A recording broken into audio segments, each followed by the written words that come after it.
Bienvenue sur la chaîne de Ciel et Espace. Pensez à liker et à vous abonner à la chaîne pour suivre nos actualités et nous soutenir.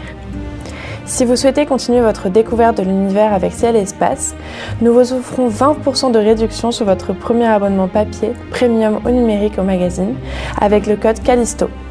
Vous recevrez Ciel et Espace tous les 2 mois directement chez vous et avec la formule premium et numérique, vous aurez accès à la version en ligne ainsi qu'à tous nos anciens numéros numériques, soit plus de 120 numéros.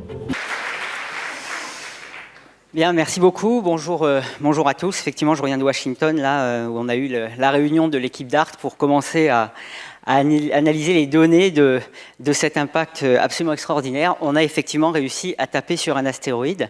Donc, je vais vous raconter un petit peu les dernières nouvelles qu'on a et puis la suite. Avant ça, j'ai un petit message de quelqu'un qui nous soutient énormément. Alors, on étudie les roches dans le ciel, hein, les rocks. Eh ben, c'est une rockstar, c'est Brian May. Bonjour Paris. Je vous souhaite un bon moment avec Patrick et toute l'équipe qui dirige ces efforts. Et vivera. OK? Oh. À bientôt. C'est quelqu'un qui adore ce qu'on fait et qui soutient vraiment nos efforts, et quelqu'un d'adorable et qui nous aide, on le verra, à faire des images 3D de nos astéroïdes, puisque c'est un expert en images stéréoscopiques. Donc il est capable, avec 2 images prises avec 2 angles différents, de les arranger pour qu'on puisse les regarder en 3D, et en plus d'être des spectacles magnifiques, parce qu'on voit des mondes qui sont à des centaines de millions de kilomètres de nous en 3 dimensions, ça nous permet de faire de la science, de mesurer des hauteurs, des pentes, etc. Donc c'est vraiment... Et puis il est super cool aussi. Bon. Alors, je vais quand même maintenant vous parler des vrais rochers célestes, les astéroïdes. Donc pourquoi est-ce qu'on les étudie? Ça, c'est un rappel, je pense, important, parce que l'avantage qu'ils ont, c'est qu'on a plusieurs raisons de les étudier, très différentes en fait, mais essentiellement pour accomplir les objectifs, il faut les mêmes informations. Donc finalement, peu importe l'objectif principal, le retour que vous en avez va nous permettre de nourrir les autres objectifs. Alors ces objectifs sont évidemment la science, puisque ce sont parmi les meilleurs traceurs de l'histoire du système solaire, hein. Ce sont les restes des briques qui ont formé nos planètes, mais qui n'ont jamais chauffé comme les planètes, et dont ils ont conservé la mémoire de la composition initiale de la nébuleuse solaire. Et on a donc ces magnifiques missions de retour d'échantillons qui nous permettent eh bien de répondre ou de contribuer à répondre à ces grandes questions sur l'origine de la vie, l'origine du système solaire. Il y a des raisons de défense planétaire, donc c'est ce dont on va parler. Et puis, il y a aussi le volet ressources, puisque, comme vous le savez probablement, il y a des pays, des agences, des industries qui s'intéressent à l'exploitation minière des petits corps de la Lune, de Mars. Et effectivement, les petits corps ont des tas de minéraux, ils ont de l'eau qu'on pourrait utiliser pour en faire des stations-service pour aller plus loin. Alors, ça paraît de la science-fiction, on n'en est bien sûr pas encore capable, mais sur le long terme, effectivement, c'est une question intéressante parce que plutôt que d'utiliser les ressources dont on a besoin sur Terre, si on peut les trouver là-bas pour se donner l'énergie d'aller plus loin, ça serait pas mal. Et en fait, de quoi a-t-on besoin ? Eh bien, pour pouvoir répondre à ces questions, c'est de savoir de quoi sont faits ces objets en termes de composition et en termes de structure. Et en plus, il faut aussi savoir comment est-ce qu'ils répondent à une sollicitation externe dans leur environnement qui est très différent de celui de la Terre. Et c'est ce que vous allez voir. Et c'est important parce qu'un ingénieur qui doit concevoir un mécanisme de récolte d'échantillons, qui veut puiser, faire des activités minières, il a besoin de savoir non seulement quelles sont les propriétés de surface, est-ce que c'est du sable, est-ce que c'est de la roche dure, mais aussi comment cette surface répond, parce que l'outil ne sera pas le même selon s'il réagit comme quelque chose de dur, la surface réagit comme quelque chose de dur ou de mou. Et on va voir les challenges que ça pose avec ces objets-là. Alors, je rappelle aussi que ces objets, pour la plupart, sont dans la ceinture principale des astéroïdes, hein, qui est située entre Mars et Jupiter. C'est là que sont parqués les restes des briques qui ont formé les planètes. Alors, on a à peu près 1 million de corps plus grands que 1 km dans cette ceinture. Et de temps en temps, il y a des collisions qui se produisent. Et certains fragments sont envoyés sur des trajectoires qui les font passer d'une trajectoire circulaire entre Mars et Jupiter en une trajectoire qui s'allonge et qui les fait croiser la Terre. La plupart d'ailleurs qui sont mis sur ces zones instables dans la ceinture qui les transportent vers la Terre, en fait vont directement dans le Soleil. Seule une vingtaine de pourcents évolue dans le système solaire interne et peut éventuellement produire des collisions. Alors justement, comment est-ce qu'on sait que ça se produit? Eh bien, finalement, le meilleur témoin de tout ça, c'est la Lune, hein, puisque la Lune a gardé la mémoire de tous les impacts qu'elle a subis. C'est le meilleur enregistreur. Il n'y a pas de tectonique, il n'y a pas d'eau, il n'y a pas d'atmosphère. Donc, tous les cratères sont enregistrés au cours du temps. Et en analysant ces cratères, eh bien, on a pu constater que le flux d'impact est resté en moyenne constant dans le système solaire interne depuis les 4 derniers milliards d'années, avec des fréquences d'impact qui dépendent de la taille de l'objet. Comme il y a moins de gros que de petits, il y a moins de gros impacts que de petits. Et donc, grâce à la Lune, on a pu évidemment se dire que oui, il y a des corps qui viennent vers nous, qui nous rentrent dedans, et maintenant on sait qu'ils viennent de la ceinture des astéroïdes, qu'ils ont une durée de vie limitée, chacun a une durée de vie de quelques millions d'années, alors que le flux est resté constant pendant 4 milliards d'années. Oui, ça paraît paradoxal, mais pendant qu'un objet meurt dans le Soleil ou sur une planète, entre-temps, il y a d'autres collisions dans la ceinture qui renvoient des corps dans la région qui croise la trajectoire de la Terre. On a donc un taux de mortalité qui est compensé par un taux de natalité dans la ceinture. Alors de temps en temps, il passe très près de nous. Ça, c'est une simulation faite avec ma postdoctorante de l'époque, Yun Zhang, qui a simulé donc l'approche d'un corps près de la Terre. Et selon sa cohésion, selon ses propriétés physiques, il va pouvoir se déformer, prendre des formes un peu bizarres. Et donc, c'est les effets de marée avec la Terre qui contribuent à modeler ces petits corps. Et on essaie d'en comprendre d'ailleurs les propriétés. Et je vous rappelle que l'astéroïde Apophis va passer près de la Terre à moins de 32 000 km le 13 avril 2029, un vendredi en plus. Il ne tombera pas dessus, heureusement, on en est sûr. Et l'idée, c'est d'aller le voir pour vérifier comment les effets de marée potentiellement pourraient faire bouger sa surface, parce que toute opportunité d'aller sur place vérifier comment la matière bouge est extrêmement important, parce que, comme vous allez le voir, ils ont une réponse qui est très contre-intuitive aux actions que l'on leur fait subir. Et donc, il nous faut continuer à expérimenter finalement comment ils se comportent. Et là, on a un laboratoire naturel qui va venir vers nous le vendredi 13 avril 2029. Et vous pourrez voir l'astéroïde à l'œil nu, d'ailleurs. Ça sera un spectacle magnifique, sa luminosité, notamment en Europe. Alors après, je passe, on est passé donc de loin, la Lune, maintenant les rencontres proches, et puis de temps en temps, ça explose dans l'atmosphère. Donc vous avez un astéroïde de 50 mètres de diamètre qui a explosé à 8 km dans l'atmosphère au-dessus de la Tunguska en Sibérie, qui a pulvérisé 2000 km² de forêt. Et pour vous montrer ce que ça donne, si vous prenez New York, ça donne, toute cette région aurait été impactée, j'aurais pu mettre Paris. Donc ce sont des grandes régions. Alors, pas de panique. La probabilité qu'un événement comme ça se fasse au-dessus d'une zone habitée est très faible parce que la plupart de la Terre est faite d'eau et de désert. Et donc les événements très locaux se produisent en majeure partie au-dessus de déserts comme une forêt en Sibérie, même s'il y a eu des témoins, des blessés à l'époque. Mais bon, ça n'a pas été quand même un événement majeur pour l'humanité. Mais ça nous a quand même sensibilisés au risque, et c'est pour ça qu'on a créé le jour des astéroïdes, sous l'initiative d'ailleurs de Brian May encore, qui est devenu un jour officiel de l'ONU le 30 juin. On fait donc une série d'événements dans le monde entier pour sensibiliser les gens, alors pas au risque d'impact pour leur faire peur, non, à la science des astéroïdes qui nous apporte, et aussi à comprendre que effectivement, de temps en temps, il y a des événements qui peuvent se passer, il ne faut pas s'affoler, il faut savoir ce que c'est, donc pour pouvoir mieux, justement, avoir moins peur. Et donc, on fait des événements un peu dans le monde entier, un petit peu moins en France, parce qu'on fait beaucoup en anglais, malheureusement, mais on va essayer de faire des efforts pour l'année prochaine. Et voilà, ça c'est typiquement la chose qui était importante pour le public, pour les sensibiliser. C'est cet événement au-dessus de Tcheliabinsk en Russie le 15 février 2013, où un objet d'à peu près 15 mètres de diamètre a explosé à une vingtaine de kilomètres dans l'atmosphère, avec une énergie équivalente à 36 bombes d'Hiroshima. Et il a été filmé par les caméras des voitures en Russie. Ils ont tous des caméras pour pouvoir montrer qu'ils n'ont pas en tort quand ils ont des accidents, par exemple. Et du coup, on a eu beaucoup de films de ce météore.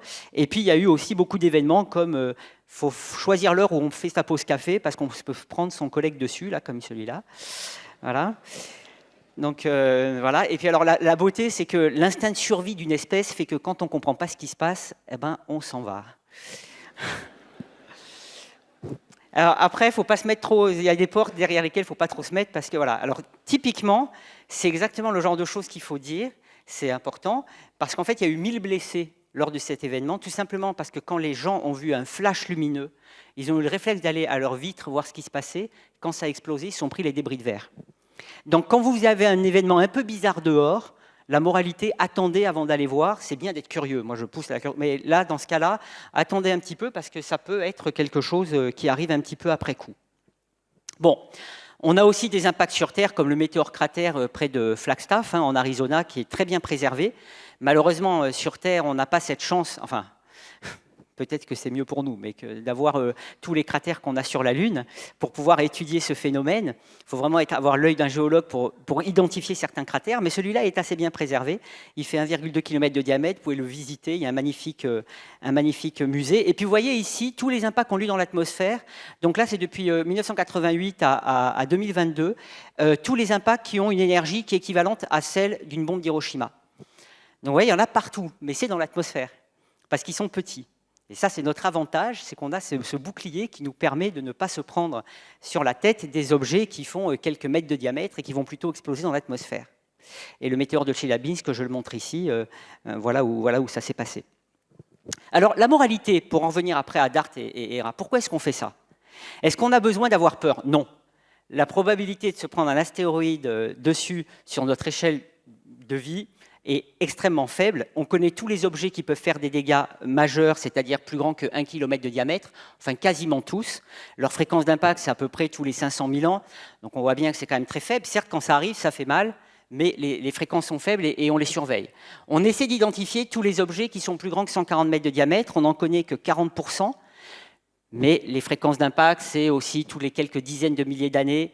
Alors le risque, il n'est pas nul, c'est pour ça que c'est pertinent de s'en occuper, mais en pesant quand même les craintes qu'on peut avoir, parce que moi qui vais en moto à l'observatoire, c'est plus dangereux que le risque que j'ai de me prendre un astéroïde sur la figure, ce que j'adorerais d'ailleurs s'il est petit, qui me fait pas mal, me ferait une belle météorite. Donc en fait, la raison pour laquelle on fait ça, c'est parce qu'effectivement, c'est un phénomène à très faible probabilité, mais qui a des hautes conséquences. Donc on préfère quand même s'assurer qu'on sera prêt le jour où ça arrivera, et on s'est surtout aperçu qu'il vaut mieux être prêt avant d'en avoir besoin, parce que c'est quand même assez complexe. Mais ça a quand même un avantage aussi, c'est que par rapport à plein d'autres risques, comme les tsunamis, les tremblements de terre, c'est un des seuls qu'on peut prédire et prévenir avec des moyens qui sont réalisables, raisonnables, et qu'on est en train de mettre en œuvre. Donc en d'autres termes, on fait ça pour être prêt, pour que les futures générations aient un plan robuste le jour où ça arrive et qu'elle n'est pas improvisée, parce qu'on sait que c'est très complexe, c'est multiparamètres. Et quand je dis multiparamètres, il y a le volet prédiction, c'est-à-dire savoir identifier qu'un objet va nous tomber dessus, le volet prévention, qu'est-ce que je fais pour y faire face, et le volet organisation mondiale, internationale, parce que c'est un risque qui atteint toute l'humanité, et le jour où quelque chose vient vers nous, qui décide comment, qui envoie quoi, voilà, et même qui communique. Donc toutes ces choses-là qu'on a d'ailleurs vécu pendant la pandémie, c'est les mêmes problématiques. La bonne nouvelle, c'est que pour les astéroïdes, ça fait une vingtaine d'années qu'on est en train de mettre en œuvre toutes ces étapes-là en parallèle, et même en 20 ans, on n'est pas prêt. Donc on voit que ça prend du temps. C'est pour ça que c'est pertinent de le faire. En plus, et c'est ça qui nous intéresse, c'est comme je vous le disais tout à l'heure, quand vous étudiez les astéroïdes, même si là c'est un objectif de défense planétaire, vous avez un retour scientifique extraordinaire, donc c'est gagnant-gagnant. Alors moi je vais vous parler aujourd'hui, parce que le temps est compté, du volet prévention. Donc qu'est-ce qu'on fait pour se protéger d'un risque d'impact? Et il y a deux choses à faire. Il y a mieux comprendre ces objets, les caractériser, comprendre de quoi ils sont faits, et puis développer des techniques pour s'en protéger. Et mieux comprendre, c'est essentiel, parce que ce dont on s'est rendu compte grâce aux missions récentes, c'est qu'en fait, ces petits rochers célestes, ce n'est pas des petits cailloux très ennuyeux comme ça dans l'espace, sont des véritables petits mondes géologiques. Ils nous révèlent une complexité qu'on ne pouvait pas supposer à partir de la lumière qui nous renvoyait. Et vous voyez ici quelques corps, on voit les différentes formes que l'on a, les différentes morphologies, les différentes couleurs qu'on ne voit pas ici, la composition. Et puis même sur un même objet, on a une incroyable diversité de structures géologiques. Vous avez des avalanches, vous avez des cratères, vous avez des bassins, vous avez des roches de morphologie très différentes les unes par rapport aux autres. Et tout ça, on ne comprend pas très bien comment c'est possible. Donc il y a des tas de choses qui se passent, même des particules qui sont éjectées naturellement de la surface.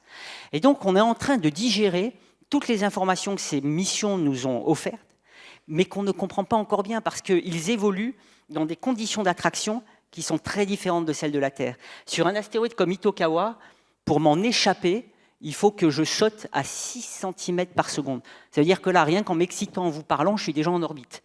Donc ça veut dire que la matière, elle n'évolue pas de la même manière selon les conditions d'attraction, et même elle peut évoluer de façon complètement contre-intuitive, ce qu'on ne pouvait pas appréhender. Donc la moralité, c'est que même avec ces images, on peut faire énormément de sciences, composition et aussi géologie, comprendre ce que veulent dire ces structures sur l'histoire de ces objets et sur ce qu'ils subissent dans le système solaire, parce que tout ça, ce sont des signatures de processus qu'ils subissent et la façon dont les astéroïdes y répondent. Donc, comprendre ça, c'est remonter un peu l'histoire du système solaire. Mais il y a quand même une chose qui manque, c'est qu'on s'est aperçu que si on ne touche pas, il est impossible de savoir quelles sont leurs propriétés mécaniques, comment ils répondent. On peut penser qu'ici, c'est dur, et quand on va taper, c'est très mou. Et d'ailleurs, c'est ce qui s'est passé, vous allez le voir. Donc, c'est vraiment très important de pouvoir toucher, de pouvoir faire une interaction directe avec la surface d'un astéroïde, parce que c'est le seul moyen de comprendre comment il répond mécaniquement, et donc de comprendre, eh bien, quand on voit ça, quel a été le temps qu'il a fallu pour produire tous les cratères, par exemple, etc., etc. Vous voyez, là, je vous montre quelques images pour vous montrer la complexité de ces corps. Donc ça, c'est Bennu qui a été visité par la sonde OSIRIS-REx, qui fait à peu près 500 mètres de diamètre. Vous voyez tous ces rochers, c'est absolument incroyable. D'ailleurs, les caméras de cette mission sont absolument fabuleuses. Vous voyez un petit peu les résolutions qu'on a.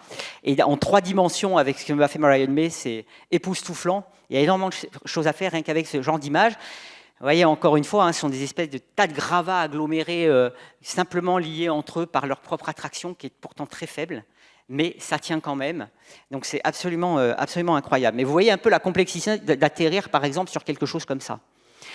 Alors voilà, donc on en vient finalement à cette révélation qu'on a vue là, que ces objets sont assez complexes, et que donc ça serait quand même bien de se préparer à les dévier pour s'assurer qu'on a une méthode qui marche le jour où, dans un futur le plus lointain possible, un objet nous arriverait dessus. Et compte tenu de cette complexité géologique, on sait que ça prend du temps. Et à l'Agence spatiale européenne, il y a eu cette prise de conscience dès les années 2000, puisque début 2000, l'Agence spatiale européenne m'a sollicité avec 5 experts pour créer un panel, un comité, pour faire des recommandations de missions spatiales dédiées au risque d'impact. Et on s'est réunis, alors vous voyez, c'est pour montrer aux jeunes les aventures humaines que sont les missions spatiales. On commence jeune et puis on finit, j'allais pas dire pas très bien, non, on finit vieux, en meilleure forme possible. Vous voyez, ça c'était en 2003, ça c'est en 2011, maintenant vous me voyez maintenant, bref. Et donc vous voyez que c'est quand même des efforts de longue haleine de construire des missions comme ça. Et donc là en 2003, on étudiait une mission qui s'appelle Don Quichotte. Donc Don Quichotte, c'était une mission basée sur la technique de l'impacteur cinétique où on envoyait un projectile Hidalgo et puis le satellite Sancho qui est l'orbiteur qui va voir le pauvre Hidalgo exploser lors de l'impact. Et donc c'est ça qui a fait naître finalement Darteera. Je suis obligé de le faire court, mais en gros l'Agence spatiale européenne n'a pas pu financer la mission, il n'y avait pas de programme dédié. Et c'est en discutant avec un collègue, Andy Cheng, ici, et Yann Carnelli de l'ESA, et Cheryl Reed, je les nomme parce qu'ils ont vraiment été clés du laboratoire APL où est fait la mission, qu'on a construit donc cette idée de se partager les efforts entre la NASA et l'ESA pour monter une mission. À l'époque, c'était ensemble, avec la NASA faisant le projectile et l'ESA l'orbiteur. Et c'est devenu DART le projectile et ERA.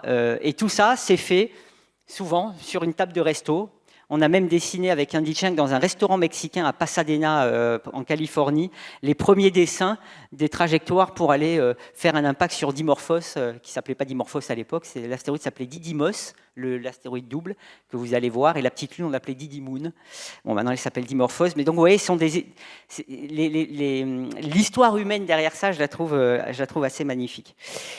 On a signé un premier accord entre l'ESA, l'Observatoire de la Côte d'Azur, ça c'est le premier accord technique pour mener à bien cette mission à l'époque conjointe. Et on a même fait une vidéo que vous pouvez trouver sur YouTube, vous allez voir après, mais au final, ça a fini par faire cette idée de mission où on a un projectile qui s'appelle DART, qui est un satellite, qu'on envoie pour taper sur la petite lune d'un astéroïde double. On a 15% des astéroïdes qui sont doubles. Et donc, on a choisi de taper sur la petite lune de 160 mètres de diamètre de l'astéroïde double Didymos, dont le corps principal fait à peu près 780 mètres de diamètre. Et l'idée, c'est qu'une fois que le projectile a tapé, eh bien, la sonde européenne aille sur la scène du crime et nous donne tous les résultats de l'impact et nous donne aussi toutes les propriétés de la cible qui interviennent dans la réponse à l'impact. En particulier les propriétés internes. On n'a jamais mesuré les propriétés internes des astéroïdes. Et là, c'était la première mission qui doit faire ça. Donc c'est assez génial, avec en plus l'observation depuis la Terre de l'impact, puisqu'on a choisi de taper sur un astéroïde qui passe suffisamment près de la Terre sans pour autant provoquer aucun danger pour que les observations au sol puissent donner quelques informations. Et c'est ce que vous allez voir maintenant. Et l'idée qu'on a eue de faire ça, c'est parce qu'en 2011, quand on a construit la mission, on s'est dit il vaut mieux qu'il y ait une partie un peu indépendante de nos deux missions. C'est-à-dire que si l'orbiteur ne peut pas y aller, il faudrait qu'on ait un moyen, avec un seul projectile, d'avoir une première mesure indépendante. Et donc la seule façon de le faire, c'est depuis la Terre. Et à partir de là, on a cherché dans les catalogues quels sont les objets qui passaient près de la Terre entre 7 et 15 ans après, le temps de monter la mission. Et on a trouvé Didymos, qui passait près de la Terre en 2022, et on a tout de suite calé sur Didymos. Et de même, si DART ne partait pas, de toute façon, aller caractériser un astéroïde, sachant que les images que je vous ai montrées tout à l'heure, on ne peut pas les avoir depuis le sol, ça reste important dans la feuille de route de la défense planétaire. Donc de toute façon, les deux missions avaient leur intérêt propre. Et donc, on a commencé à faire ça. Et on a même fait un film avec Andy Cheng et moi qui s'appelait AIDA, parce qu'à l'époque, on devait arriver en même temps. Donc, la mission européenne devrait déjà être là. Mais ça ne s'est pas fait comme ça, parce que le spatial, c'est plus compliqué. Et au final, notre mission à nous, eh bien, elle a été approuvée un peu tard pour être lancée en même temps que DART. Et elle arrivera 4 ans après. Mais ce n'est pas grave, pour ce qu'on veut mesurer, on peut y arriver 4 ans après, mais le message aurait été un peu différent. C'est vrai, le jour de l'impact de DART, j'avais cette petite frustration de me dire on aurait pu dire que l'Europe était là en même temps. Mais bon, le spatial, il faut savoir être souple et savoir se réinventer. On a un premier échec, puisqu'on n'a pas été approuvé en 2016 à temps pour lancer avec DART. Et on ne s'est pas découragé, on s'est rebattu. Et finalement, la mission ERA a été approuvée au Conseil ministériel de l'ESA en 2019, et je vais vous en parler après. Donc voilà, ça c'est le ERA qui commence. On a fait le premier workshop, puisqu'on a été sélectionné juste avant la pandémie à Nice. Et ici, vous avez l'Observatoire de la Côte d'Azur, que je vous encourage d'aller voir, qui est magnifique. On a remis le petit Apollon ici, tout doré. Ça vaut le coup d'aller voir, fait par Eiffel, qui a fait la tour Eiffel aussi. Voilà, je fais en même temps la pub de l'Observatoire en même temps. Donc on va parler maintenant de Didymos. Parce qu'en fait, c'est vraiment la cible qu'on a choisie. Donc, vous voyez à peu près ce que ça donne, un objet de 780 mètres de diamètre, et puis Dimorphos à peu près 160 mètres de diamètre. Ici, à l'échelle, c'est peut-être un peu mieux. Vous voyez la taille de Didymos par rapport à la Burj Khalifa à Dubaï, et Dimorphos qui fait à peu près la moitié de la tour Eiffel. Alors, la chose très importante à dire à ce niveau-là, c'est que je vous montre ça, mais cette forme-là, elle n'est pas bonne. En fait, la seule chose qu'on connaissait de Dimorphos, c'était la taille.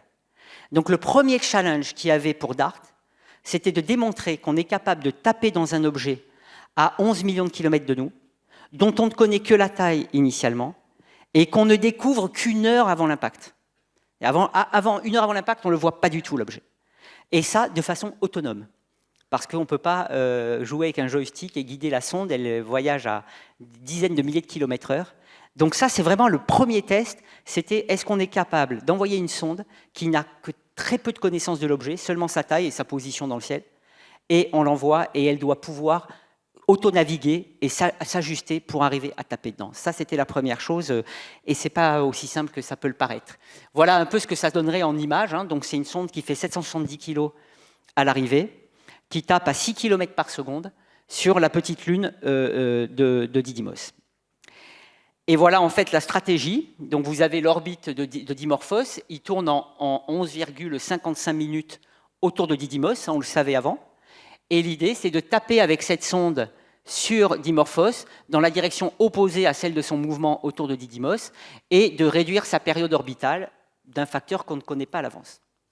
Avant ça, DART déploie l'ICIA-Cube, qui est un CubeSat italien, qui va pouvoir mesurer les effets de l'impact les premières minutes après l'impact seulement.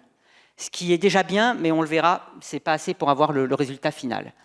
Donc on voit que c'est un petit corps de 160 mètres de diamètre qui tourne en à peine 19 cm par seconde autour de son corps principal. Et c'est pour ça qu'on a choisi un astéroïde double. On a choisi un astéroïde double parce qu'on s'est dit, si on veut pouvoir mesurer une déviation depuis la Terre, il faut qu'on puisse le faire rapidement. Et si je prends un objet simple autour du Soleil, sa vitesse autour du Soleil est de plusieurs dizaines de kilomètres par seconde. Donc quand j'arrive à 6 km par seconde, la déviation que je vais faire, il va falloir des mois pour la mesurer. Parce que je vais faire un impact qui va dévier que de quelques millimètres par seconde. Et il faut des mois. Et ce n'est pas sûr qu'on puisse l'observer depuis la Terre. Alors que si on tape sur une petite lune qui tourne à seulement 19 cm par seconde, à 6 km par seconde, la déviation elle est quasiment instantanée. Et donc, je peux mesurer depuis la Terre. C'est pour ça qu'on a choisi un binaire, pour pouvoir avoir une mesure rapide et possible depuis la Terre. L'autre aussi raison, c'est parce qu'on préférait dévier un corps autour d'un autre qu'un corps autour du Soleil, parce que comme on ne sait pas trop ce qu'on fait, on ne voulait pas créer le risque qu'on cherche à éviter, ça serait ballot, comme on dit. Donc, du coup, on s'est dit, peu importe quoi qu'il arrive, on savait qu'on posait pas de risque.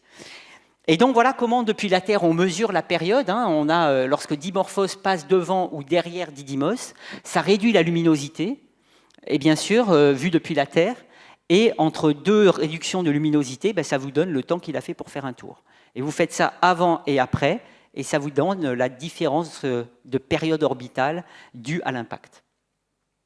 Alors voilà pourquoi c'était la cible idéale, Didymos, c'est parce qu'en lançant la sonde en novembre 2021, eh bien, on pouvait du coup faire en sorte qu'elle rejoigne Didymos, qui est ici, au point le plus proche de la Terre.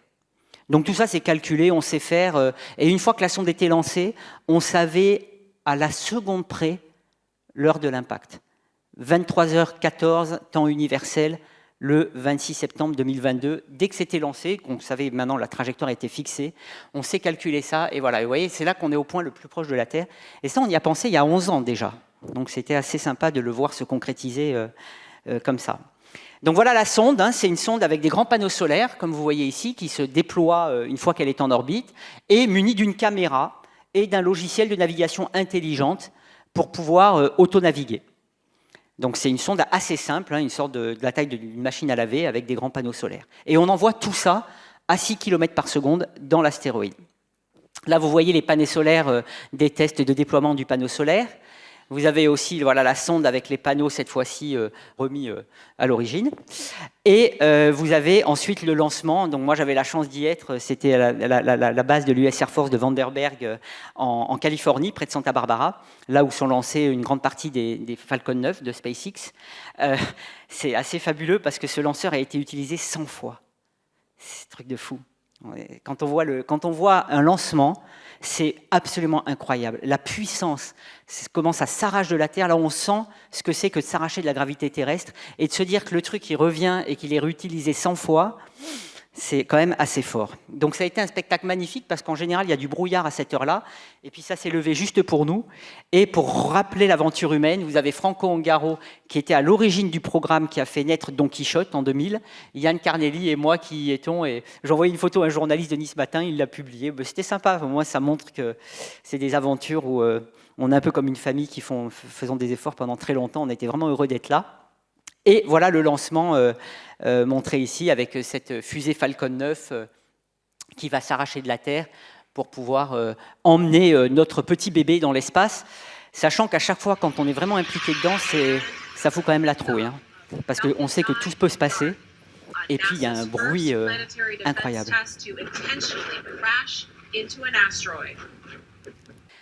Bon, voilà. Et puis surtout, après, une fois qu'elle est dans l'espace, eh bien, on voit ici la sonde DART qui va être détachée du dernier module de la fusée pour pouvoir aller dans l'espace. Donc vous voyez ici les panneaux solaires, ici l'antenne. Là, vous avez des observations de Didymos, donc vous le voyez, il est ici, prise depuis la Terre. Donc on voit bien, non, pas prise depuis la Terre, prise depuis la caméra Draco, qui commence à le chercher. Alors il faut savoir qu'une fois qu'on a lancé la sonde, on se dit, ouais, bon, on attend et puis tout va bien se passer, c'est les derniers moments qui vont être... Non, une sonde, et c'est un véritable organisme dans l'espace. Parce que c'est au moment où elle est dans l'espace qu'on découvre comment elle se comporte face à l'environnement de l'espace, qui est quand même très hostile, même pour les instruments. Donc en fait, les ingénieurs ont eu un boulot absolument fou pendant les 10 mois précédant l'impact, parce qu'il y a sans arrêt des choses à recalibrer, à corriger, etc. C'est absolument incroyable, au-delà d'ailleurs de ce que je pensais dans ce type de mission-là. Là, vous avez comment ça va se passer, en fait. Donc, 90 000 km avant l'arrivée à l'astéroïde, on commence la navigation autonome. Et vous voyez ce que l'on voit de Didymos, on ne voit pas grand-chose. C'est à 25 000 km que ça y est, on commence à voir Didymos, 8 pixels, Dimorphos 2 pixels, donc on ne le voit même pas sur l'écran. 920 km, là on voit beaucoup plus gros. Et puis 12 km avant, c'est normalement la dernière image que l'on a, à 6 km par seconde. Elle met à peu près un peu moins de 3 secondes pour nous arriver. Et là, ce sont les vraies images. La dernière conférence que j'avais donnée avant l'impact, c'était des images supposées. On avait pris d'autres astéroïdes. Et là, vous commencez à voir les images. Vous voyez que ça va très vite. Hein. On est 4 heures avant l'impact. Et en fait, on commence à voir Dimorphos 2 minutes et demie avant l'impact. Donc, il y a des heures où on attend de pouvoir voir ce qui va se passer. Et vous allez vous rendre compte ici de la navigation autonome, la complexité quand même, puisque ça, c'est un film qui vous montre, vu par Draco, la caméra Draco, comment elle approche de l'astéroïde. Donc vous avez ici les deux pointages, et l'idée, le moment clé, va être le moment où la sonde doit se fixer sa direction sur Dimorphos. Donc d'abord, elle a les deux dans le champ, et à un moment donné, elle doit réussir à se caler sur Dimorphos, qu'elle découvre en temps réel. C'est-à-dire que là, ces images-là, il faut qu'elle les traite pour pouvoir s'assurer qu'elle va dessus. Là, ce sont en fait les brillances qu'elle voit, c'est à partir de là qu'elle se base. Et petit à petit, on le voit arriver. Alors c'est accéléré, accéléré, jusqu'aux dernières images de l'impact, la dernière qui arrive à peine comme ça. Donc ça, c'est complètement accéléré, parce qu'en fait, tout ça, ça a pris 1 heure. Et je peux vous dire que c'est 1 heure qui passe de façon très longue. Voilà, encore une fois. Toutes les petites séquences que vous voyez, l'image qui n'est pas très linéaire, c'est parce qu'en fait, le propulseur ajuste la trajectoire constamment pour s'assurer qu'il garde toujours le même point dans sa direction.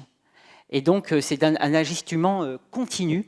Un vrai boulot des propulseurs et du logiciel de navigation qui se base sur la brillance de certains points de surface pour pouvoir se guider, ce qui est assez compliqué. C'est assez tendu quand on voit ça en direct. Et ce qui était super, c'est qu'on a décidé, la NASA en tout cas, de donner en direct la possibilité au public de vivre avec nous en direct ces découvertes-là. Et ça, je crois que je ne sais pas si ce n'est pas la première fois où le scientifique était aussi ignorant que le public. 1 heure avant, puisqu'on n'avait aucune idée nous-mêmes de quelle forme on allait trouver. Et comme moi, j'étais dans la salle d'opération, et de me dire qu'il y avait des millions de gens qui découvraient avec nous en même temps, je trouve ça génial comme idée d'accompagner, de permettre au public de nous accompagner dans nos efforts.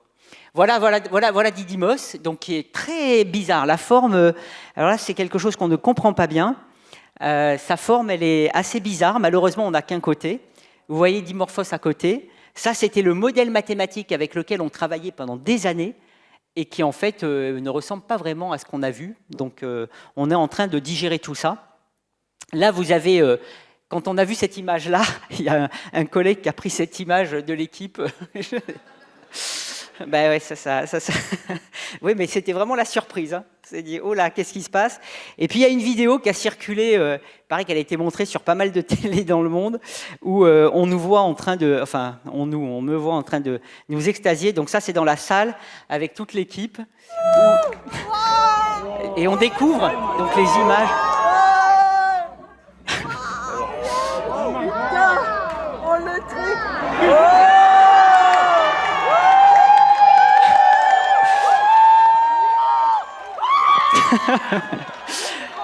Bon. Non mais il faut vous dire que ça fait 20 ans qu'on attend ça quand même.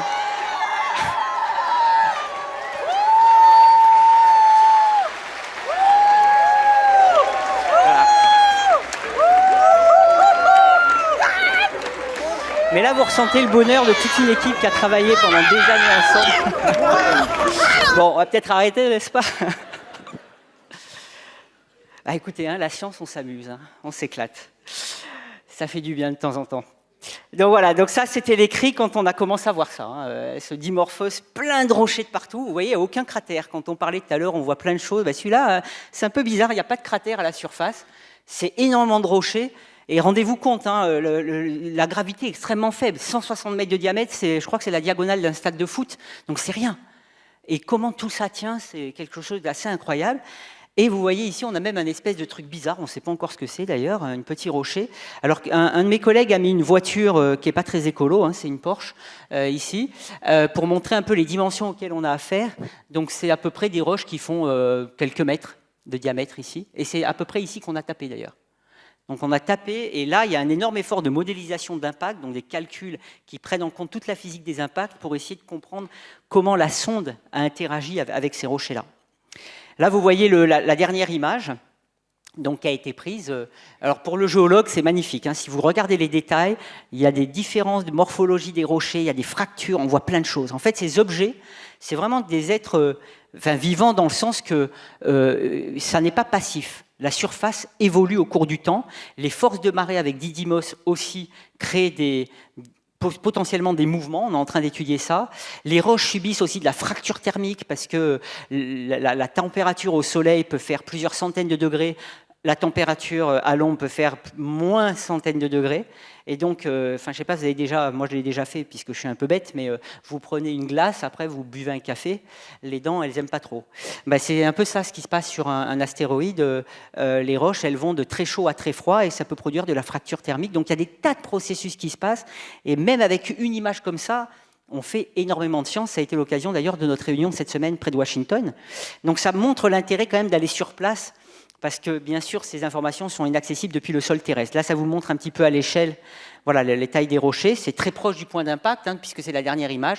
Donc, l'impact a dû se situer par là. Donc, ça a été une interaction de la sonde qui est assez complexe avec la surface. Hein. Ça n'a pas été sur un terrain plat.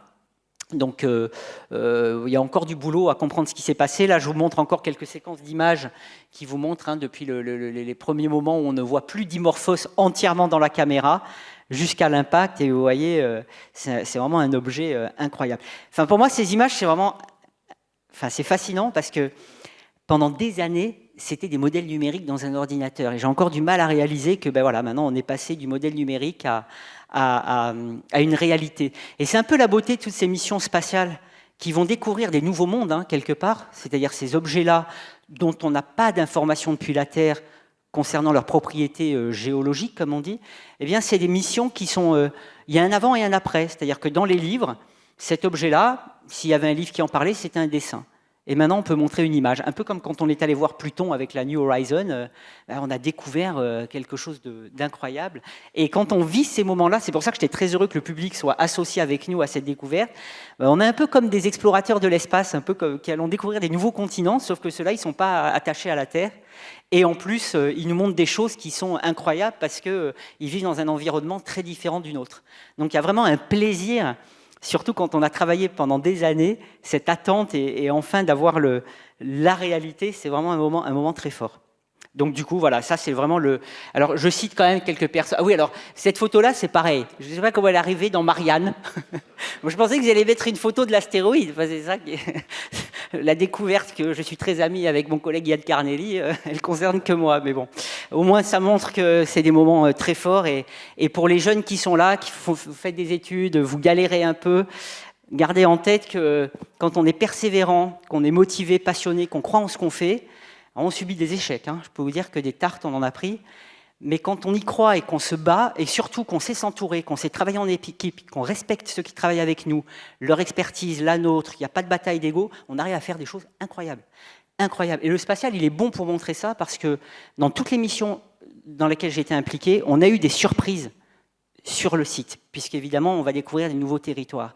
Et il a fallu se réadapter, notamment les missions de retour d'échantillons. Et leur succès, et ça je peux en témoigner, vient du fait qu'il y a cette passion, il y a cet état d'esprit qui fait que quand on a une difficulté, on ne la vit pas comme une difficulté, on la vit comme un nouveau défi.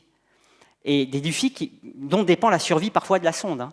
Mais quand on approche comme ça la chose, c'est-à-dire plutôt positivement, plutôt que se dire « oh là là, c'est foutu », mais vous arrivez à faire des choses incroyables. Ce qui compte, c'est savoir travailler ensemble, en équipe, et être tous passionnés. Donc c'est vraiment ces messages-là, c'est pour ça que je montre ces images-là, c'est pas pour montrer ma bobine, c'est aussi les autres, justement, montrer tous ces gens qui ont contribué. Lui, c'est Lindley Johnson, c'est le directeur du bureau de défense planétaire aux États-Unis. Il y a, dans Don't Look Up, il y a un acteur qui joue son rôle, il finit pas très bien d'ailleurs, mais lui c'est le vrai. Voilà, donc qui a beaucoup aidé aussi. Puis vous retrouvez tous ceux qui ont monté la mission. Ça, ce sont les deux coordinateurs de l'équipe DART, Andy Rifkin et Nancy Chabot, qui font un travail formidable pour coordonner l'équipe DART. Et là, vous avez encore Andy Cheng, qu'on s'est retrouvé au moment de l'opération, avec qui les premières discussions ont lieu pour arriver à DART ERA en 2011. Donc c'est des moments super, et ça ne s'arrête pas là parce qu'il y a eu une véritable campagne internationale d'observation. Donc c'est pas que les scientifiques des missions spatiales qui ont fait ce résultat que vous allez voir, c'est aussi beaucoup d'amateurs, beaucoup d'astronomes qui ne font que des observations au sol. Quand je dis qu'ils ne font, c'est pas du tout péjoratif. Les observations au sol sont absolument incroyables ce qu'ils arrivent à faire, même pour les astéroïdes. Et là, vous avez une grande partie des télescopes qui étaient impliqués dans cette campagne pour mesurer la période orbitale de Dimorphos après l'impact. Même en Antarctique, le télescope ASTEP de l'Observatoire, la Réunion aussi, au Kenya. Et tout ça, c'est super parce que ça a montré, c'était pas évident, hein, pourtant on s'était préparé, mais qu'on est capable de se coordonner à l'échelle internationale, de communiquer pour faire une mesure rapide, ce qui est une très bonne nouvelle pour la défense planétaire. Tous ces gens-là ont joué le jeu, on a eu des images tout de suite. D'ailleurs, la première image qu'on a eue, on était encore dans la salle d'opération. Là, je me suis dit, oula, voilà, c'est par le télescope Atlas. Quand j'ai vu le truc partir en poussière, oui, je me suis dit, c'est le truc qui est parti en poussière. Dimorphos, on n'est pas sûr qu'il soit là encore, on a eu un peu peur. Là, vous avez les images prises par l'ICHA-Cube, le petit satellite italien. Donc c'est les premières images qui ne sont pas très bonnes, hein, comme vous le voyez, hein, mais ce n'est pas facile, un petit CubeSat dans l'espace qui va très, très vite récolter des informations. Mais c'est surtout quand on a eu celle-là qu'on s'est dit « Aïe, bon, qu'est-ce qui reste là que va voir Hera ?» Un petit anneau autour d'un astéroïde. Enfin, on a eu vraiment très peur que Dimorphos ne soit plus là. Vous avez encore ici à distance, hein, vous voyez. Alors là, on commence à voir qu'il y a quelque chose qui reste. Mais c'était pas sûr. Heureusement, là encore, d'autres images de l'impact. Hein. Donc on voit qu'on a fait quand même quelque chose d'assez fort. Là, on s'est dit, oula, là, on a we made a mess, comme on dit en anglais. Et là, un petit peu plus loin encore, donc là, c'est l'ICHA-Cube qui s'approche et qui va s'éloigner. C'est quand même fabuleux, hein, parce que là, on a 11 millions de kilomètres avec un petit CubeSat, on arrive à voir un événement comme ça, je trouve ça assez incroyable. Et je dois dire que Brian May, mon collègue, m'a fait des images en 3 dimensions de ça, et c'est incroyable. C'est le cône de la matière éjectée, on a vraiment fait quelque chose de très très violent, que vous voyez encore ici, quelques images, prises encore plus loin. Et on a eu le James Webb et le Hubble qui ont simultanément, c'est la première fois, observé un objet en même temps. Et vous voyez ici, de loin, donc Didymos après l'impact, et par Webb et Hubble. Là, vous voyez encore le James Webb. Donc, c'est depuis avant l'impact, jusque 5 heures après l'impact. Voilà ce que ça donne. On a fait la même chose avec le Hubble. Donc, c'est assez merveilleux d'avoir ces 2 télescopes spatiaux dédiés à complètement autre chose, arriver à s'orienter pour pouvoir observer ensemble cet impact. Ça montre la capacité qu'on a de se coordonner de façon internationale au sol et dans l'espace. Ça, je trouve que c'est merveilleux. Et on a fait une comète, hein, en fait.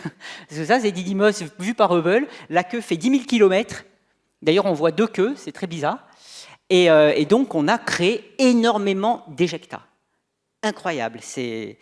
Là, vous avez encore d'autres depuis le sol terrestre. Hein, vous voyez ce qu'on a fait. C'est encore visible. Il y a à l'Observatoire de la Côte d'Azur, il y a eu une observation là récemment et on voit dans le ciel cette traînée incroyable. Mais qui est devenue Dimorphos. Alors c'est là on a utilisé les antennes radar de Goldstone qui nous permettent d'avoir une certaine précision. Et on a pu... alors là, il faut croire ceux qui font des radars, parce qu'eux, ils voient Didymos et Dimorphos. Moi, je vois Space Invader avec mon truc Atari. Et bon, il faut les croire. Dès qu'on met un carré, ça va mieux. Déjà, on se dit, ah d'accord, c'est là. Et puis là, vous avez Dimorphos. Bon, on va les croire. Et en fait, si je continue... Non, oui, si je continue... Voilà, Dimorphos aurait dû être là, et en fait, on l'a trouvé là. Donc du coup, ça veut dire qu'effectivement, sa période a changé. Donc on a pu faire la mesure de la période en comparant en fait où il devrait être par rapport à où on l'a trouvé. Et donc cette période, on a pu la remesurer aussi depuis la Terre. Donc vous voyez ici la luminosité. Et puis si j'accélère un tout petit peu, vous allez voir la luminosité après. Voilà. Et cette petite différence, eh bien, fait que quand on mesure, il ne met plus 11h55 pour tourner autour de Didymos, il met 11h23. Donc on a perturbé la période de 32 minutes. Alors ça, c'est très intéressant. Et vous allez voir pourquoi. 32 minutes, qu'est-ce que ça veut dire en fait? Mais avant ça, évidemment, c'est magnifique, parce que ça veut dire que DART a réussi à taper dans un astéroïde, ce que je vous disais, c'était le premier challenge, dont on ne connaît que la taille, et à perturber. Après, maintenant, il faut comprendre ce qui s'est passé. Et du coup, l'administrateur de la NASA a vraiment, alors c'est rare que ce soit l'administrateur lui-même qui soit venu faire sa conférence de presse pour dire que voilà, on a réussi à faire un test de déviation, on a réussi à perturber la trajectoire d'un objet par une sonde spatiale. Du coup, ça a été célébré. Vous voyez là, toute l'équipe d'Art. Ça, c'était en juillet avant l'impact, avec à moitié en Zoom. La pandémie a fait qu'on s'est habitué aux visioconférences. Donc, le problème, c'est qu'il y a de nombreuses questions qui subsistent. Et c'est là que la mission européenne va aider. Déjà, on n'a que la forme d'un côté de ces deux objets. Et déjà, comme les formes ne sont pas celles attendues, qu'est-ce que ça veut dire? On a besoin des informations 3D parce qu'on essaie de comprendre comment ces astéroïdes doubles se forment. Et ça dépend de leur forme. Donc du coup, on a vraiment besoin d'avoir ça et il y a des tas d'autres implications. La deuxième chose, c'est que la forme de Dimorphos n'est pas celle attendue. Alors, c'est un peu compliqué, mais ça nous dit des choses sur comment il s'est formé qu'on ne comprend pas encore bien. La structure interne est inconnue. On a des grands débats dans l'équipe pour savoir est-ce que c'est un agrégat ou est-ce qu'il n'y a que du gravier à la surface et il y a un cœur qui est solide. Et tout ça, ça a des conséquences sur la façon dont il s'est formé, mais aussi sur ce qui s'est passé avec DART. La réponse à l'impact n'est pas la même d'une éponge ou d'un truc très poreux par rapport à une roche très monolithique, très compacte. Et donc, on a ces questions-là. On a aussi cette espèce de rocher, on ne sait même pas si c'est un rocher très bizarre, qu'est-ce que c'est? Donc finalement, on a un peu, c'est comme si on avait ceux qui aiment les sucreries, un très beau gâteau devant nous, on sait qu'il est bon, mais on ne l'a pas encore goûté. Donc c'est là qu'on a besoin d'une autre mission pour pouvoir aller voir. Et finalement aussi voir le dimorphos final, parce que là, on n'a que ça. Dans quel état est le pauvre dimorphos? Est-ce qu'on a laissé un cratère? Est-ce qu'on l'a complètement déformé? Tout ça, c'est très important parce que l'idée, c'est d'avoir une expérience d'impact entièrement documentée avec les conditions initiales fournies par DART et le résultat final et les propriétés de la cible fournies par ERA, de telle manière que les modélisations d'impact qui doivent reproduire ce qui s'est passé aient le moins d'inconnus possible. Parce que moi qui fais de la modélisation, je peux vous dire que je peux vous reproduire ce que vous voulez, mais bien sûr, je joue avec les hypothèses, je prends des paramètres complètement ad hoc et je peux reproduire ce que je veux. Et ça, ce n'est pas de la validation. Je peux très bien reproduire quelque chose avec un calcul faux. Je prends des hypothèses qui sont complètement arbitraires. Donc ce qu'on veut, c'est contraindre au maximum les modèles, leur donner les conditions initiales qu'on connaît maintenant avec DART, et le résultat final et les propriétés de la cible qui doivent prendre comme aussi hypothèse initiale pour reproduire le résultat final. Et pour ça, il nous faut DART. Et ce qu'on veut mesurer, alors il faut que j'aille un petit peu plus vite, mais ce qu'on veut mesurer, c'est en fait la quantité de mouvement fournie par DART. En gros, c'est quelle a été l'efficacité de la déviation? Parce que j'ai dévié de 32 minutes. Oui, mais imaginons, Dimorphos est très léger. Je fais à peine ça, peut-être que je le dévie. Donc, la masse de Dimorphos, elle est essentielle. Parce que pour savoir si c'est vraiment DART qui est efficace ou si c'est parce qu'en fait, c'est facile à dévier, eh bien, il nous faut calculer cette quantité de mouvement. Alors, c'est quoi la quantité de mouvement? C'est la masse fois la vitesse de la sonde. C'est quelque chose qui se conserve. Donc, quand DART tape dans l'astéroïde, si on n'apporte que la quantité de mouvement de DART, on ne dévie que de 73 secondes. C'est pour ça, peut-être dans la presse, vous avez lu qu'au minimum, on voulait dévier de 73 secondes. Non, c'est que simplement, on sait que quand on tape dans un truc, si on n'apporte que la quantité de mouvement du truc qui tape, on dévie de ça. Maintenant, si quand DART tape, le milieu est fragile, on ne s'enfonce pas, donc il casse, et qu'il y a de la matière qui est éjectée dans la direction opposée à celle de l'impact, la quantité de mouvement prise par cette matière, par conservation, s'ajoute à celle de DART. Autrement dit, plus je crée d'éjecta, plus je dévie. En fait, la matière éjectée, elle joue le rôle de propulseur. Donc plus vous envoyez d'un côté, plus vous déviez de l'autre. Et bien sûr, ça ne dépend pas de DART, ça dépend de la structure de l'objet. Et on voulait savoir, en fonction des propriétés des astéroïdes, quelle était l'efficacité d'un impact tel que celui de DART. Et pour ça, il nous faut mesurer cette quantité de mouvement qui dépend de la masse de Dimorphos que seule une autre mission peut mesurer, donc ERA. Et en fait, on peut multiplier par 2, par 4, voire par 10 la quantité de mouvement apportée. Selon la quantité d'éjecta qu'on produit, on peut aller très très loin dans la déviation. En revanche, si c'est très poreux, si je m'enfonce comme dans la pâte à modeler, eh bien, on va simplement apporter et moins dévier, apporter la quantité de bande DART. Et ça, c'est ce qu'on veut mesurer, parce que c'est ça que les modélisations d'impact doivent reproduire. Donc ça, ce sont des modélisations, pour les jeunes qui font de l'informatique. On a mis dans un ordinateur, on a créé des gros programmes qui calculent la propagation d'une onde de choc dans un astéroïde, dans un milieu solide, qui est fragile. On laisse se développer les fractures, on calcule même les températures, et on voit comment le cratère évolue en fonction des conditions initiales données. Et donc, c'est ça qu'on cherche à faire, c'est à vérifier si ces modèles-là ne sont pas simplement des belles animations, si toute la physique est bien mise dedans. Et pour ça, il nous faut une expérience à la bonne échelle, à l'échelle d'un astéroïde. Et pourquoi? Parce que dans les expériences en laboratoire, on tire avec des canons à quelques kilomètres par seconde sur des cibles centimétriques, et on valide nos codes avec ça. Très bien. Sauf que quand on est à l'échelle d'un astéroïde, il ne se passe pas tout à fait la même chose. Et on s'est rendu compte avec Hayabusa 2, la mission japonaise, qui a fait exploser une boîte à 100 mètres de distance de l'astéroïde Ryugu, que vous avez ici, et pour faire un impact d'un projectile de seulement 2 kg versus 570 pour DART, à 2 km par seconde, 6 km par seconde pour DART. Donc un tout petit impact. Et en fait, ce qu'on a vu, c'est que la caméra qui a observé l'expérience, hein, c'est fabuleux, là on a 300 millions de kilomètres, eh bien on voit des tas de matière qui retombent, ce qui était un petit peu inattendu, et surtout, le cratère, il fait 17 mètres de diamètre, alors que nos calculs nous donnaient 2-3 mètres. Donc on sait que la physique des impacts, à l'échelle d'un astéroïde, c'est très compliqué, qu'on est à peine en train de comprendre pourquoi d'ailleurs c'est faux, grâce à cette expérience, mais que cette compréhension, il faut qu'on puisse la revérifier, et avec DART et HERA, on va pouvoir le faire, parce que ça a des conséquences, bien sûr, sur notre préparation à une vraie déviation. Parce que l'idée, c'est de pouvoir extrapoler les enseignements que l'on a de DART à d'autres scénarios. Et donc, il faut qu'on ait des outils valides pour ça.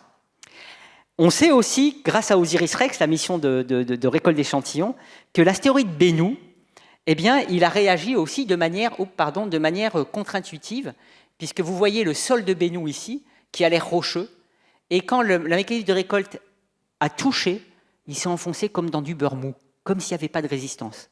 Et en l'occurrence, si on n'avait pas activé les propulseurs, peut-être la sonde, elle continuait à s'enfoncer. Alors qu'on voit de la roche. Donc, ces objets-là, leur résistance mécanique dans ces régimes de microgravité, comme on l'appelle, c'est encore quelque chose qu'on est en train d'essayer de comprendre. Et justement, avoir le résultat de DART, ça va être très intéressant. Et c'est là qu'arrive donc HERA, donc de l'Agence spatiale européenne, qui est donc une mission munie de 2 CubeSats, que vous voyez ici, et qui va entièrement caractériser cet objet. Et les collisions, justement, avoir ces tests de collision à la bonne échelle, ça va nous permettre, parce que comme je vous disais tout à l'heure, il y a la défense planétaire, mais il y a la science. Et scientifiquement, on essaie de comprendre les collisions parce qu'elles ont joué un rôle majeur dans toute l'histoire du système solaire. Depuis la formation des planètes par agglomération, par collision, alors c'était des collisions lentes, ce qui permettait d'agglomérer les corps, jusqu'à la formation aux impacts géants, dont par exemple la Lune en est un des résultats, peut-être aussi les lunes de Mars, Phobos et Deimos. Et puis maintenant, on est dans une phase où toutes les corps solides du système solaire subissent des impacts. On a des cratères de partout. Et dans la ceinture des astéroïdes, on a des astéroïdes qui se rentrent dedans, qui font ce qu'on appelle des familles d'astéroïdes et qui nous envoient des fragments vers la Terre. Et donc, si on veut avoir un scénario robuste et réaliste de l'histoire du système solaire, et en particulier l'histoire collisionnelle, il nous faut avoir les bons paramètres pour décider de ce qui se passe quand 2 corps se rentrent dedans, et à la bonne échelle. Et donc, DART et HERA, en dépit du fait que l'objectif c'est la défense planétaire, vont permettre de nourrir ces scénarios avec des nouveaux paramètres, cette fois-ci à la bonne échelle, pour pouvoir potentiellement réviser cette histoire.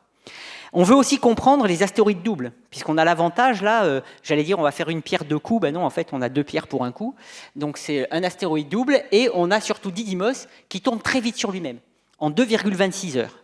C'est-à-dire vous avez le soleil qui se lève à peu près et qui se couche toutes les heures et quelques. Donc c'est quand même très rapide, et donc il faut probablement de la cohésion pour qu'il existe. Et avec mes collaborateurs, on s'est amusé à modéliser les propriétés de Didymos lorsqu'il tourne sur lui-même de plus en plus vite, et de voir comment est-ce qu'il se déforme. Et en fait, tout ça dépend de la cohésion, de sa cohésion, mais à un niveau incroyable. Vous changez dans les calculs la cohésion d'un dixième de Pascal. Alors pour vous dire, 1 Pascal, c'est l'équivalent, vous mettez une feuille d'arbre sur votre main, vous voyez, on est en automne, hein, vous prenez une feuille, ça c'est 1 Pascal, c'est rien. Sur les astéroïdes, ça se joue à 1 dixième de ça. C'est sensible à 1 dixième de ça. Donc on est vraiment dans des environnements très différents, et il nous faut comprendre ça, et la modélisation nous aide beaucoup pour ça. Voilà la sonde HERA qui fait un peu plus d'1 tonne, hein, c'est une belle sonde. Vous avez ici les instruments, donc on a instruments classiques, des caméras, des imageurs dans différentes longueurs d'onde pour mesurer les propriétés thermiques. Par exemple, l'imageur fourni par l'Agence spatiale japonaise, on a une collaboration japonaise. On a aussi un laser altimètre pour mesurer les distances. Et puis on a ces 2 CubeSats, c'est les premiers CubeSats interplanétaires qui vont être déployés pour pouvoir, à proximité, faire de la science, et en particulier avec un radar basse fréquence dont le responsable est français, hein, Alain Eric à l'IPAG. On va mesurer pour la première fois la structure interne d'un astéroïde. On va sonder l'intérieur par de la tomographie, vous voyez, comme on le fait pour le corps humain. On va sonder, savoir si cet objet est un agrégat, un monolithe. Comme je vous disais, tout ça a des implications sur la formation des binaires et sur la façon dont Dimorphos a répondu. On va le faire atterrir à la fin, ce qui va nous permettre une nouvelle connaissance des propriétés mécaniques, cette fois-ci avec un impact basse vitesse, on espère. Il doit atterrir, rebondir, et puis on va voir comment est-ce qu'il rebondit. Et il aura aussi un gravimètre qui va nous permettre de mieux comprendre le champ de gravité de cet objet. On va faire de la minéralogie avec le deuxième CubeSat, avec un imageur multispectral. On va détecter potentiellement des poussières autour de l'objet. Donc il y a toute une science, en plus de, bien sûr, mesurer l'état de Dimorphos après l'impact. Est-ce qu'il y a un cratère? Est-ce qu'il est déformé? Donc on va vraiment tout caractériser à fond, depuis l'intérieur de l'objet jusqu'à sa surface, pour pouvoir comprendre ce qui s'est passé avec DART et bien sûr avancer dans notre compréhension des propriétés géologiques de ces objets. Voilà la sonde en train d'être construite, hein, on est en train de construire, puisque le lancement, voilà encore, pour ceux qui s'intéressent aux sondes spatiales, à la complexité de tous ces instruments. Et donc le lancement aura lieu en octobre 2024 par une Falcon 9 de SpaceX depuis Cap Canaveral et arrivera fin décembre 2026 sur Didymos pour une phase de 6 mois d'exploration avec déploiement de CubeSat, etc. Donc voilà un peu comment ça se passe, hein. La sonde va arriver et elle va caractériser ces deux objets. En particulier, qu'est-ce qui restera de Dimorphos? Est-ce que c'est un cratère? Est-ce que c'est... Et tout ça, ça va nous permettre de valider nos modèles et de comprendre ce qui s'est passé, mesurer la masse pour mesurer la quantité de mouvement.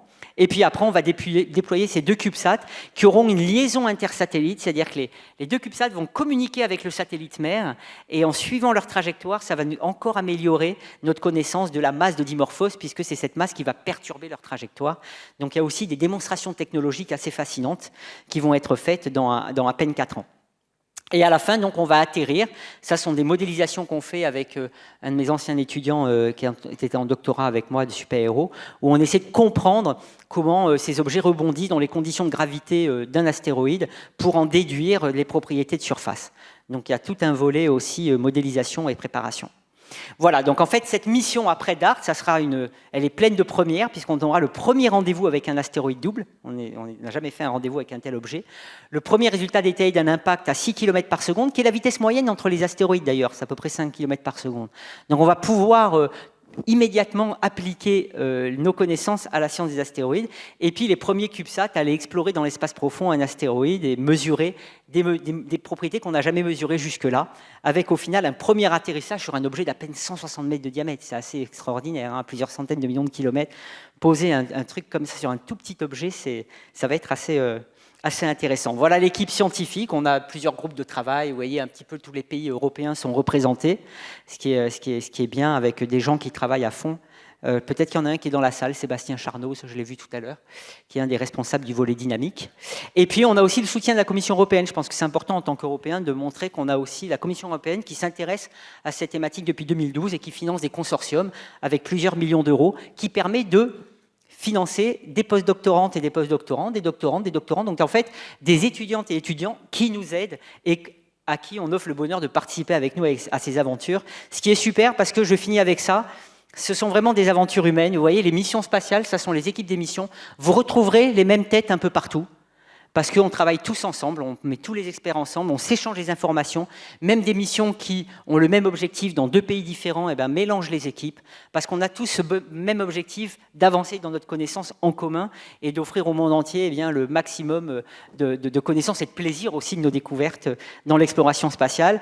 Et puis c'est aussi une aventure culturelle, parce qu'on est avec des Américains, des Japonais, des Européens, des Chinois, des astronautes aussi, tous ensemble, on est là, et c'est un mélange, quand vous faites ces aventures-là, de science et de culture, parce que, à force de travailler avec des gens de cultures très différentes, vous les comprenez mieux, vous les respectez plus. Voilà, c'est aussi très intéressant de ce point de vue-là. Et je termine en remerciant ceux qui m'accompagnent tous les jours, qui essaient de me rattraper entre deux voyages.